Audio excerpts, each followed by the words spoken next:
Bonjour à tous et bienvenue dans ce nouvel épisode de Carnet de voyage. Aujourd'hui, je vous propose d'explorer ensemble l'Atonium de Bruxelles, ce monument futuriste qui domine la capitale belge depuis 1958. Saviez-vous que cette structure, en forme de cristal de fer, a grandi 165 milliards de fois, a failli ne jamais voir le jour? Ou encore, qu'elle était initialement prévue pour durer seulement 6 mois, le temps de l'exposition universelle, avant de devenir l'un des symboles les plus reconnaissables de la Belgique. Que vous soyez passionné d'architecture, d'histoire ou simplement curieux, c'est donc l'Atonium que je vous propose de découvrir dans ce nouvel épisode. L'histoire de l'Atonium commence en 1955, alors que la Belgique organise l'exposition universelle de 1958 à Bruxelles. L'ingénieur André Waterkane et les architectes André et Jean Pollack imaginent un monument spectaculaire, une représentation géante de la maille élémentaire d'un cristal de fer, agrandi 165 milliards de fois. La construction débute en mars 1956. Il est alors un défi technique sans précédent. En seulement 2 ans, les 9 sphères en acier reliées par des tubes et des piliers sont érigées sur le plateau du Heysel, un quartier au nord de Bruxelles. À l'origine, l'Atonium n'était pas destiné à survivre à l'exposition universelle. Pourtant, son succès auprès du public est tel que sa destruction est reportée année après année, jusqu'à ce qu'il devienne un élément incontournable du paysage bruxellois. Il est le symbole de l'optimisme et met en avant la science des années 1950. Il incarne aussi la résilience. Conçu pour durer 6 mois, il fête aujourd'hui ses 70 ans et attire des millions de visiteurs chaque année. Imaginez, une structure de 102 mètres de haut, composée de 9 sphères de 18 mètres de diamètre, une à chaque sommet d'un cube et une au centre, reliée par 20 tubes de 3,3 mètres de diamètre et soutenue par 3 piliers. Chaque sphère pèse environ 250 tonnes et l'ensemble à l'origine pesait 2400 tonnes et 2500 après la rénovation. À l'intérieur, les sphères abritent des expositions, un restaurant et surtout un panorama à 360 degrés sur Bruxelles, depuis la sphère supérieure. Les tubes, eux, contiennent des escaliers mécaniques parmi les plus longs d'Europe, jusqu'à 35 mètres, et un ascenseur ultra rapide pour l'époque, 5 mètres par seconde, capable de transporter 500 personnes par heure. Le revêtement extérieur, initialement en aluminium, a été remplacé en 2006 par de l'acier inoxydable, plus résistant et symboliquement plus adapté à ce monument dédié au fer. Aujourd'hui, l'Atonium brille de 1000 feux.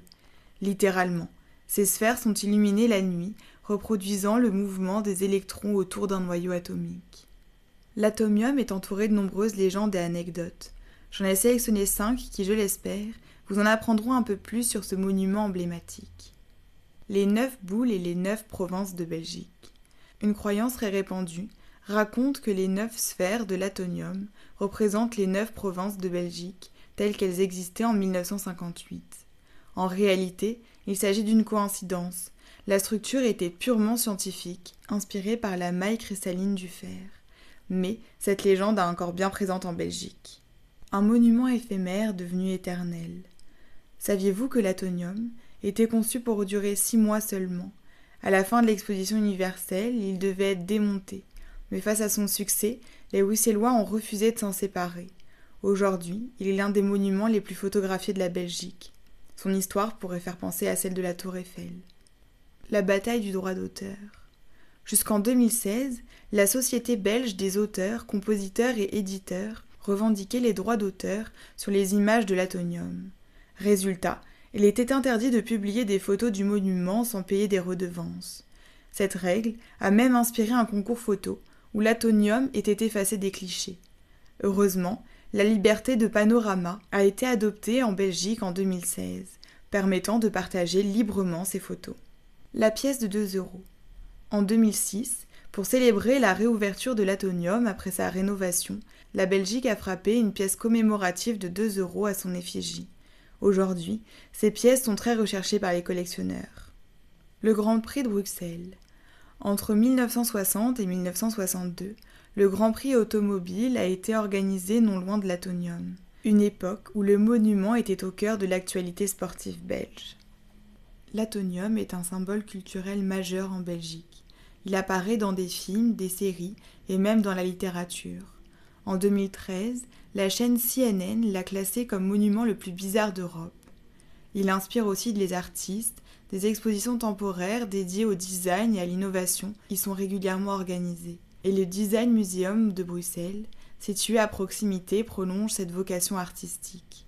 Enfin, l'Atonium est souvent utilisé comme décor pour des clips musicaux ou des shootings photos, preuve de son statut d'icône dans la pop culture. Aujourd'hui, l'Atonium est un lieu vivant et interactif.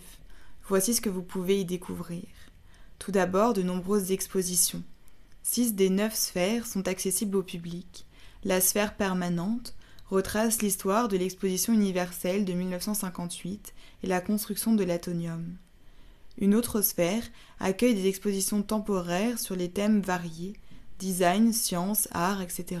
Enfin, la sphère supérieure offre un panorama à 360 degrés sur Bruxelles, avec une vue imprenable sur la ville. La sphère centrale abrite un bar et la sphère supérieure un restaurant, avec, comme vous pouvez vous en douter, une vue panoramique. Un cadre unique pour déguster une bière belge ou un plat typique, les pieds dans les nuages, avec modération bien sûr. Des visites guidées permettent de découvrir les coulisses du monument, son histoire et ses secrets. Vous apprendrez par exemple comment les 720 triangles d'aluminium originaux ont été remplacés par les plaques en acier inoxydable lors de la rénovation de 2004 à 2006. L'Atonium est ouvert tous les jours de 10h à 18h et même un peu plus tard en été. Comptez environ 16 € pour les adultes. Et n'oubliez pas de prendre vos billets sur le site de l'Atonium. Vous pouvez aussi consulter l'agenda des expositions. L'Atonium de Bruxelles, c'est bien plus qu'un monument. C'est un symbole de modernité, un chef-d'œuvre architectural et un lieu de culture et de découverte. Que vous soyez attiré par son histoire, son design futuriste ou simplement par la vue imprenable qu'il offre sur la ville, il ne manquera pas de vous émerveiller. Alors n'hésitez pas à aller le visiter pour découvrir par vous-même sa beauté et son mystère. À la prochaine pour un nouvel épisode de Carnet de voyage.